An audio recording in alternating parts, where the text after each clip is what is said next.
My name is Jerry Duke. I'm with ChampionX. I'm part of the OGI team, the product development team for the AURA OGI camera, and do some product advisor role and do technical sales. And for folks who know me, know that I have a passion for OGI, and I've been playing in that realm for a long time. A little bit about ChampionX.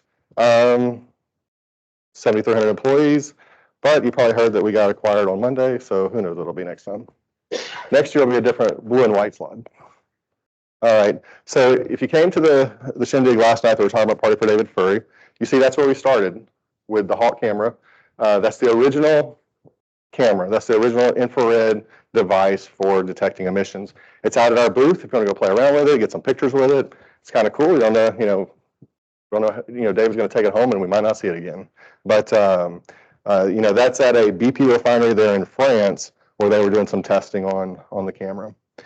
So really, kind of through this presentation, I want you to kind of think about kind of where we were, kind of where we've been in the past, I don't know, 10 years, 8 years, how things have changed and kind of where we need to get to, because a lot's going to be changing next month, right? There's a lot of new stuff coming down the pipe. So if we think about where we were, it was large, it was heavy, really took 2 people to run it. You got all these umbilical cords. Even the first, gas-fired IR cameras that we purchased, they had a little umbilical cord that went to a little video recorder that was not intrinsically safe. Well, at that time, nothing was. So it created some challenges. So we're getting a lot smarter. And the camera just was like, yes or no, there's a leak. Didn't really tell me much else. So if we think about kind of where we want to be, we kind of want to know a lot more, right? We kind of want to know how much. We kind of want to be able to manage it even more efficiently.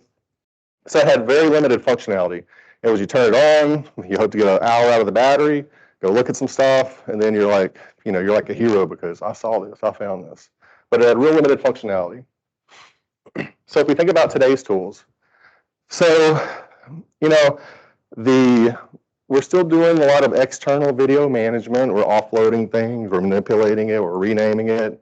We're trying to figure out how to manage it. We got some good GPS, gets us in our vicinity of where we are. But think about compliance going forward. I want to know how I'm going to be like right here, looking that direction at Josh Penner. So how am I going to do that? And smaller. All the cameras have gotten, they're all roughly, 5 to 6 pounds. They're in that range within a few ounces. So they're more ergonomic, they're easier to use. And we got some quantification, and we're getting there. It's I use the analogy, it's like trying to quantify the volume of a box looking at one side, because we're talking about a 2D image. So we got some, the cameras that are out there have some good quantification, but it's getting there. I mean, we still have a lot of work to do to figure out if those are the right tools, or if that's the right tool for OGI, the quantification. So what I'm talking about is the tools that we have today, which are good tools, but can we continue to grow and learn and make them better?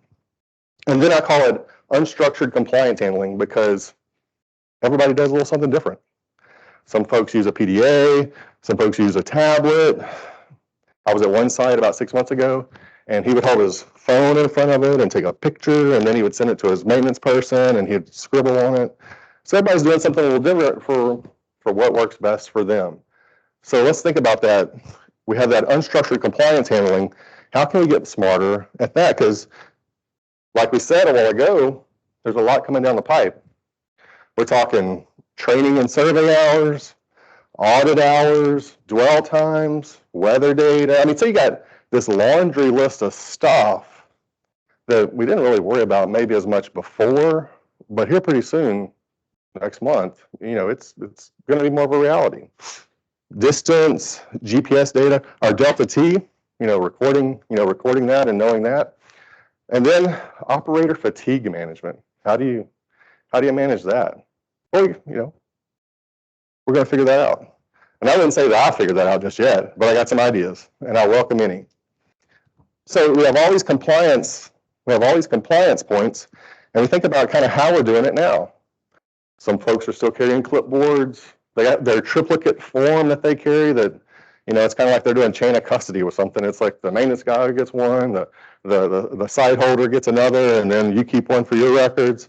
We have a lot of these back office frustrations where an OGI operator goes out there for 2, 3, 4 hours. Well, then he might have another 2 or 3 hours worth of video management and saving files and trimming files to where it's just what he needs.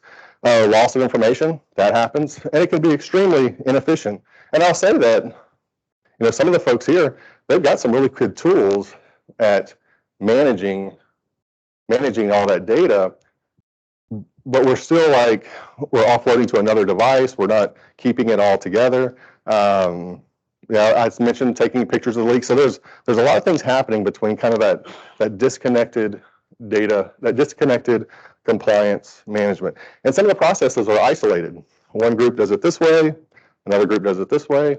An owner and operator might, they're using SAP and Maximo in this region for this, but they're using, an off-the-shelf LDAR solution in this other region here. So it can be very disconnected, and they're likely maybe even using different camera types. And I don't know if I'm going to solve that problem today, because I think that's always going to be a reality of the industry that we're in.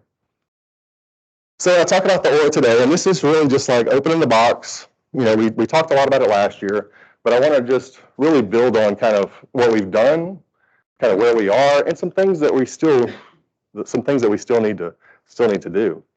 But really, these are like my 3 points that I always build on. It's rugged, it's easy to use, and it's a compliance tool. So if you leave with anything today, and you get home and your significant other, like, did you have a good time? What'd you learn? I learned that AURA camera was rugged, easy to use, compliance tool.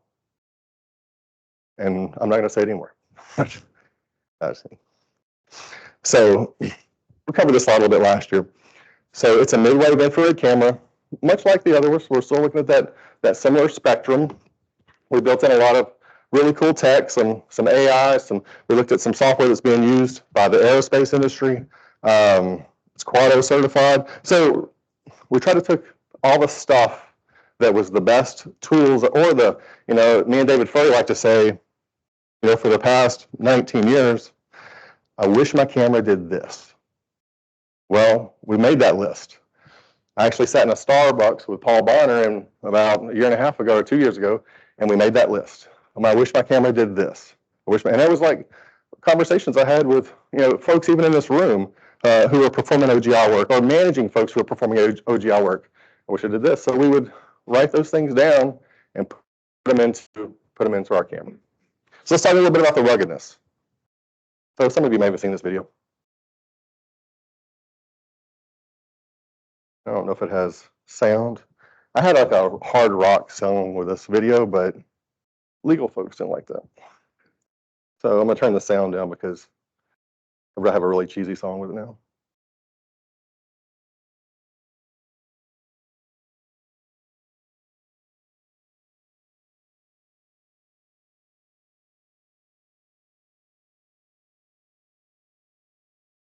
We ran over it a couple times, so not this one, a different one. We parked on it and we sat there for a minute. And so, because what happens? You ever had one broken in the field? You ever had one sent back in and it looks like, man, I thought they were using this for OGI inspections. I don't know what they were doing with this thing. I actually know of a technician who ran over one. He had it on the tailgate, he moved the truck, fell off the tailgate, and then he backed over it. Had to be sent in for repairs. So, and y'all can pass this around if you want to. Click the buttons, have some fun. So it has really about 4 parts that could be replaced. You got the viewfinder, you've got the lens on the front. So let's say somebody drops it. Yeah, the lens cap is on it, so just pull that off.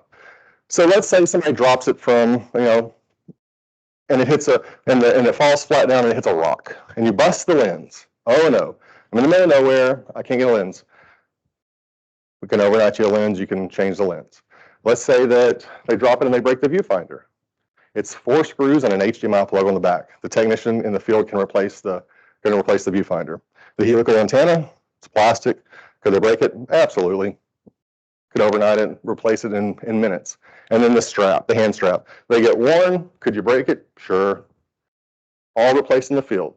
we don't want your cameras coming back to us, because if your camera's not in the field, what's not happening? Camera's not making money. You're not getting work done.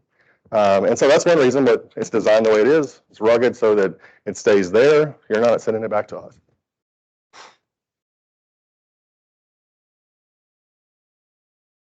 All right. So let's talk about the data that's collected with the AURA OGI. So operator hours.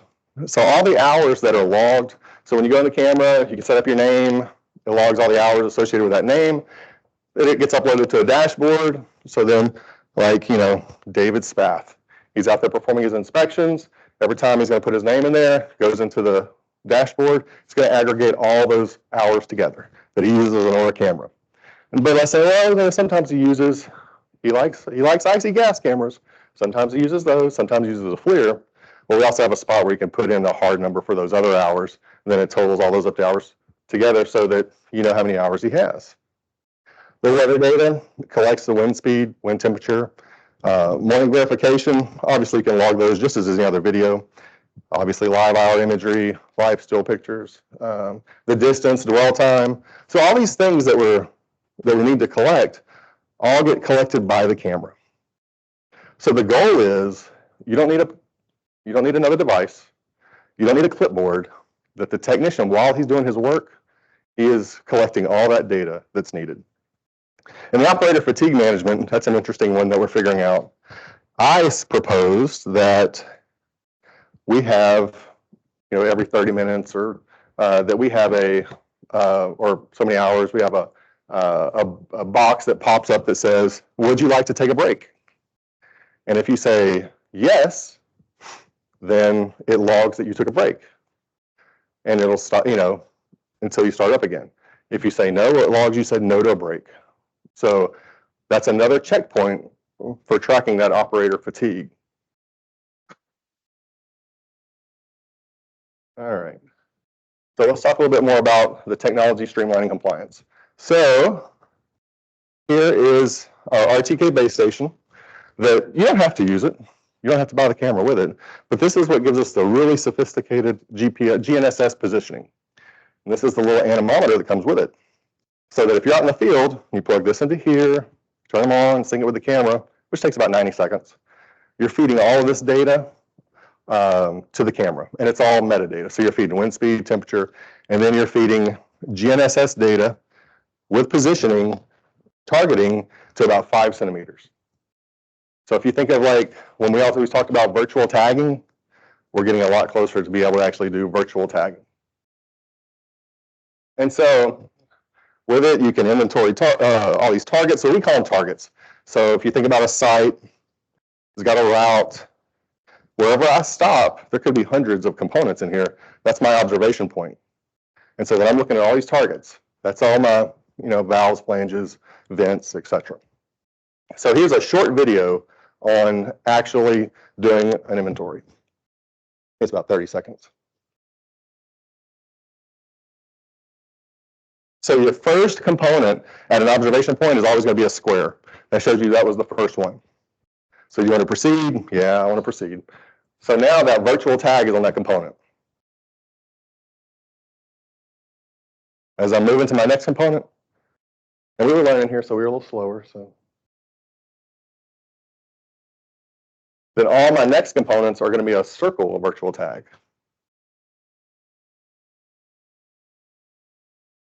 So to do that, 30 seconds, 40 seconds, that was to do 2 tags. So if you can imagine that, it's always going to ask you, do you want to proceed? Yes. Then you just go to the next one. You keep adding more and more and more and more, and it saves all that data. And then we're going to talk about the data here in a minute.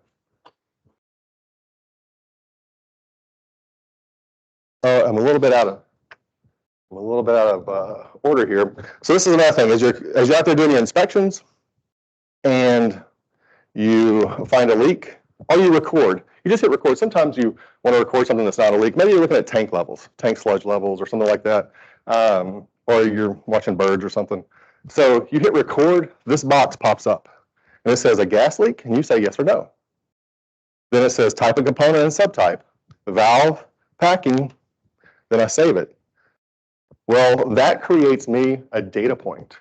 Data that I can do something with later. I can upload it. It can be parsed out, so that I'm not having to log all that stuff myself. And I'm not doing it in another device. I'm doing it all with my right hand.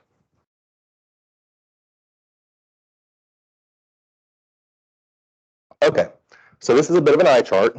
So, I can show you later at the booth if you'd like. So we're recording media at 30 frames per second. We're collecting a data point 1 frame per second. So every second, I'm collecting data on everything about the camera. So since I can't remember them all, I'm gonna look. I don't have my glasses with me. So we have our site, the AURA cooler number, the camera ID, cooler hours, longitude, lat, position, roll, pitch, yaw, wind speed. And then at the bottom, you see that box that's got all of that component data. It's got all that leak information. So if you think about that, we have the data there. We have everything that we need to do something else with later. A lot of this, we start talking about oil and gas. You talk about refining alternative work practices. You talk about if you have a consent decree that has a pretty sticky B1 program that you got to track, then this creates a virtual system for you to track all that data. And it's also a really good OGI camera. So I'll just play a couple of leaks here. So these were actually in a refinery. So a little bit heavier stuff, not necessarily methane, easier to see, but we did very well when we were actually doing a comparison with a competing camera. You see that pump seal leak there? The other one over there, you can see that plug leaking at the top of that sight glass.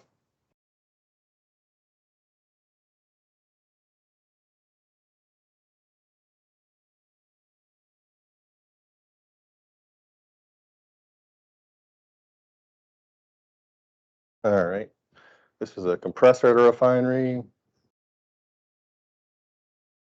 This was about, if I remember right, it was about 8,000 ppm delay repair item that we looked at.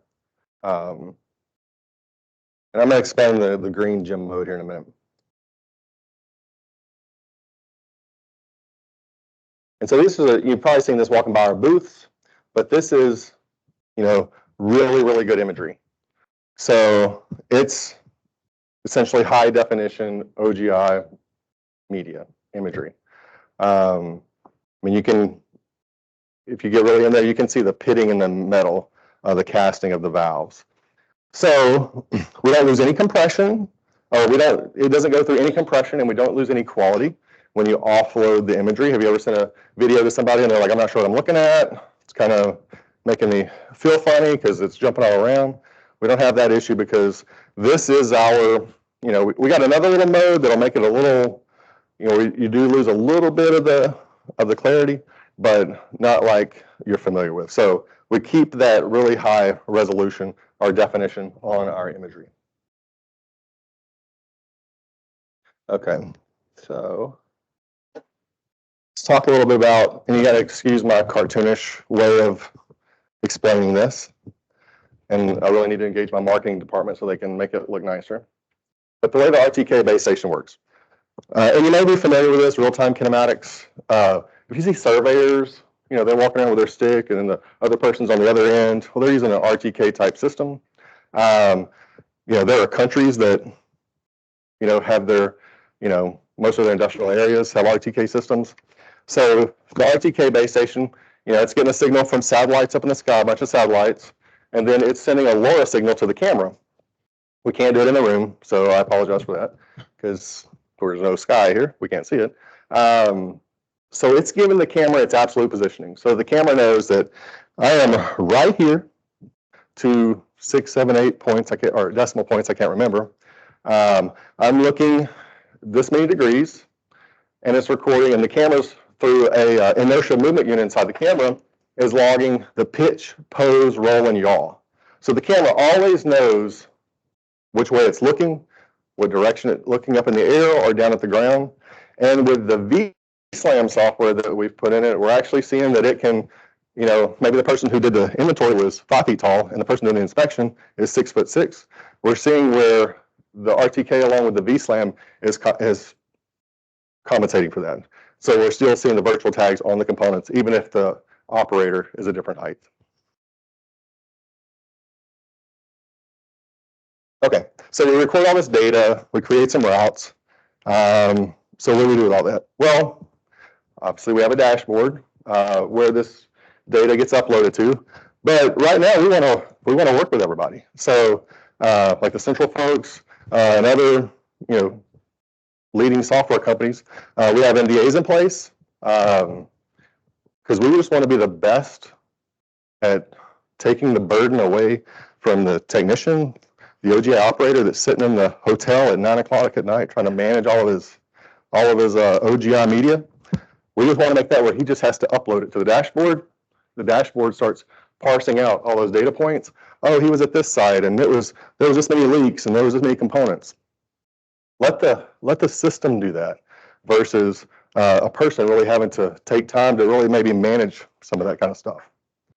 So it creates a route-based inspection, logs all the observation spots, and then the data is available via web. So, let's say somebody goes out and works for a week, they do a whole bunch of inspections at sites. Well, by the time they upload it, their management can see everything that they were done. It's immediately available. And it's nice too because make it easy. If it's green, it's good. If it's red, it was bad. And then it shows you where the leaks are at those spots. And and I'll say too that this is the one that, so we have a dashboard, we've done some testing, it's working, but we need to improve. So I would say that we're there, but we could be better on this. So that's just being honest. But we're excited where we are because we're uploading, we're downloading, we're creating data, we're sending it up there. But we see like, oh, we need this, oh, we need that. And one of the biggest issues we ran across was the issues with Android 10 to 13 and some of our testing stuff. So we're excited where we are, but we still got some work to do. So if you think about it, we want to manage the data. We want to offload the burden from the technician. We want to make it available for whatever software you're using through an API. If you're an owner-operator and you're using Inspection Logic, but your maintenance group uses SAP or Maximo, through APIs, they can go get the data they want. If you're using a Central, then through an API, they can call the data, use it however they want. We're not interested in competing with those folks. We want to be the best at managing the data and offloading the data. Okay. Okay, thanks for coming. So I get this. Well, where's my flip out screen? I don't have a flip out screen. Well, flip out screens break. And so we intentionally designed it not to have that. But, in this little picture here is a little bit older. If you look at that one, it's got an accessory port on the side. So it's a little 1/4-20 adapter. You can put whatever you want on there. You can put a GoPro on there. You can put a little red laser beam light on there. It's a rail. We're probably going to put a rail on the other side too, so they can put 2 things on there if you want. Because people ask for, well, it'd be nice to have another one. So, okay, we'll put another one on there. But so the camera puts off Wi-Fi. If you probably opened your phone, you'd see that, oh, there's a AURA OGI Wi-Fi. That's it. I will say that if we get more than about 5 connections, it does, it starts to lag. But you could be out in the field. And so this is one thing to think about is with the new Appendix K, having a senior OGI operator that's training and auditing someone else. Well, I'm just going to be running the OGI camera, and then my senior person, Andrew Gunn's going to come over there, and he's going to be managing it from here, saying, no, you need to do this setting. You need to change this. Your quality's not that good on this. So we have the tool now to where they can run the camera, or let's say you're having to monitor a loading or unloading operation if you're at a downstream facility, and you're in, I don't know, Minnesota, and it's cold. You set the camera on a tripod outside of a vehicle, and you can run the camera from inside and let it record and watch whatever you're doing. Or looking at other pieces of equipment that maybe you have to monitor for a long time. We can run it from here, maybe set somewhere close and manage the camera.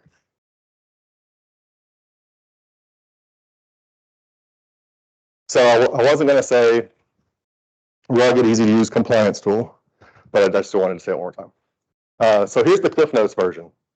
4 times the resolution of most of the cameras that are out there. 90% of them out there. 4 times the resolution. The built-in routes and navigation.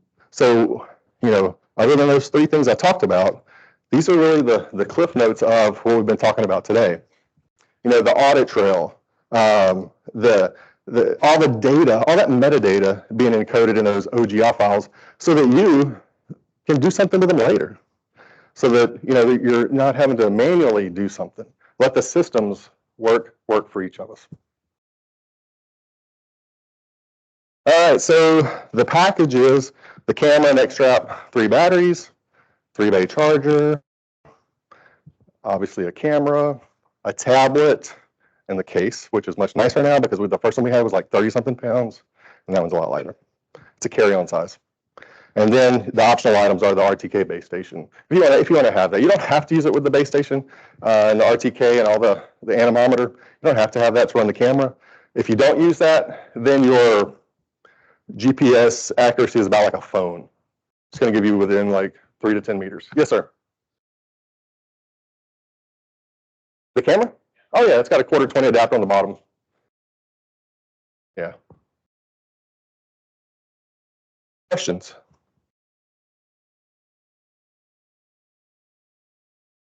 Josh? No, that's a good question. So we have cameras out. Like my camera I used for a year pretty extensively. I didn't really have any issues with buttons. We have had to change them because like the first one we had didn't have enough of a button click, so you didn't know if you were clicking it or not. So I guess time will tell. But like if the buttons needed to be replaced, that would have to come in for that because you have to open the camera up, and that has to be done in our facility so that it can maintain its intrinsic safety. And I will say that we should have our camera certification probably in 90 days for the IS rating, so it's pending. Yeah.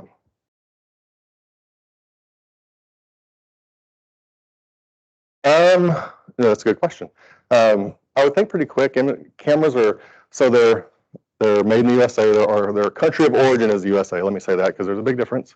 They're inventoried in Texas, so should be, I believe, around Houston, from what I understand. And I guess time would tell. But the one thing with the cameras, we offer some warranty options, just like everybody else. And if you get into the upper levels of the warranty, we get the camera within, I think, 48 hours. So you have a free loaner for a period of time while your camera is being repaired.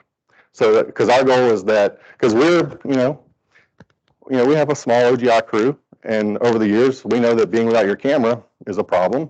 So that's one thing we wanted to do, is we wanted to make it to where we have an inventory that we can give loaners to customers so they're never without a camera.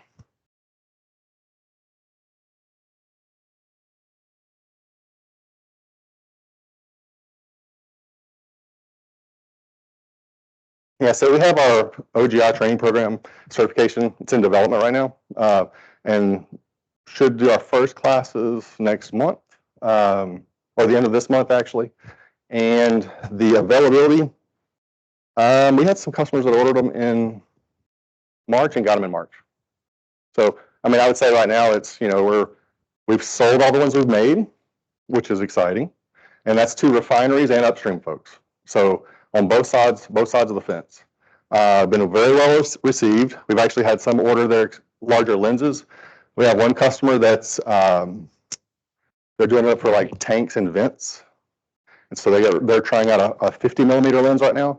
And we actually we tested a 100 millimeter lens here, and we were able to see, I think Jeff, you did it, didn't you? We were able to see a lighter at about 50 feet, was it? Yeah, about 50 feet, 50, 55 feet, we could see a lighter.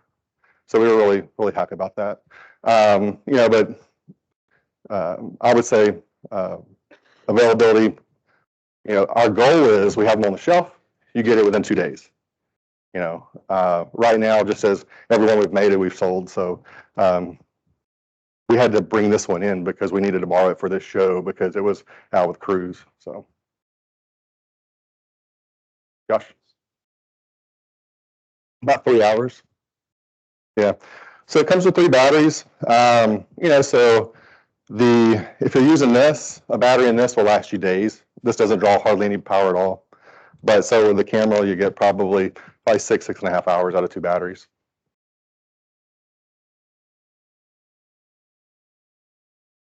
It's an anemometer. So it plugs into the RTK base. So like you get out to your site, let's say you're doing let's say you're doing a wastewater treatment plant at a refinery or something.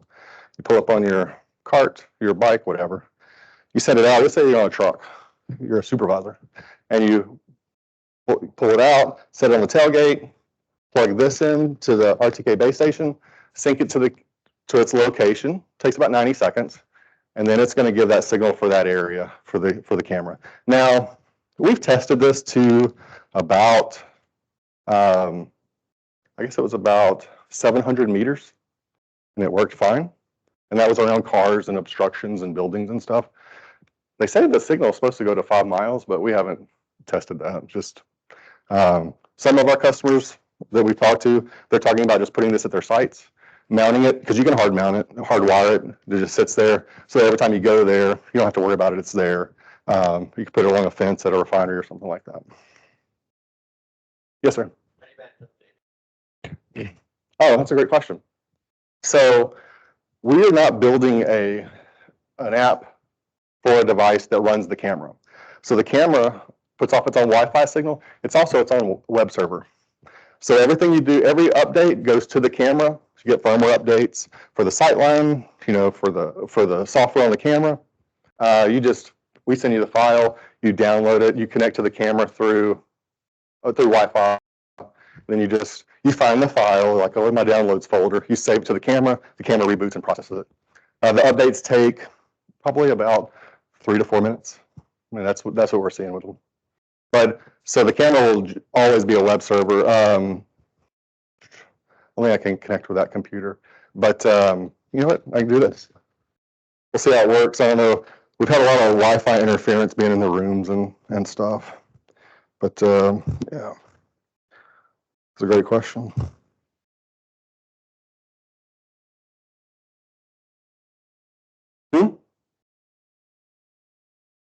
Oh, like 12 or 14.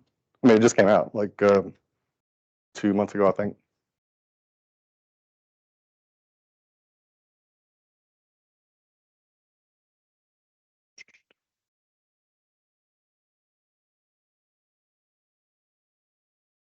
Oh, that's a good question. I'm sorry, I misunderstood you. Yeah, I'm not. Yeah, we've had them. It seems like we have a software update about every 3 or 4 months. Yeah, I'm not. I can look right here and I can tell you. I can see what number it's on. Yeah.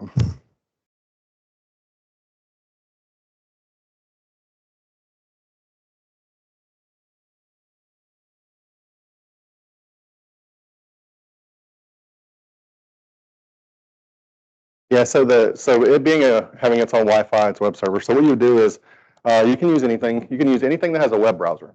So it can be iOS, Android, PC, Linux, whatever. And let me see. And so you just go in through. We have a file location. You just go into. You select which files you want. You hit download, and it downloads them wirelessly. And then you can upload. And then we do have at this moment for our dashboard, we do have an app that we grab the files with and send it to the dashboard. But we're looking at eliminating that and just make it to where the camera can just sync to the Wi-Fi to the dashboard. Yeah, we're figuring that out. Yeah, so we're getting there. So it's good feedback, and then that's all I'll say is a lot of the we think we know a lot. So we put a lot of ideas into it, but it's conversations like this, demos over the past year, to where we were able to, like somebody said, well, I'm colorblind, I don't see green. So we turned on more colors, and it's coming out in our next update to where I think there's 4 more colors. It's like a red, an orange, something like that. So you don't have to deal with just green.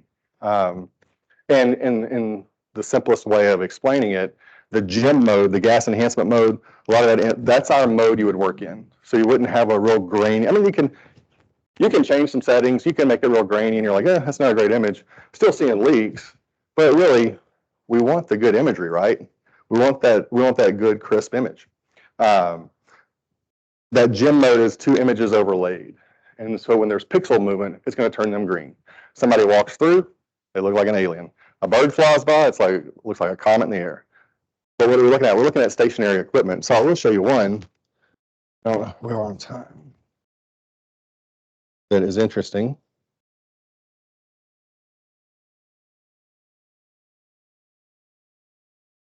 See that implant over there? You see the tags moving?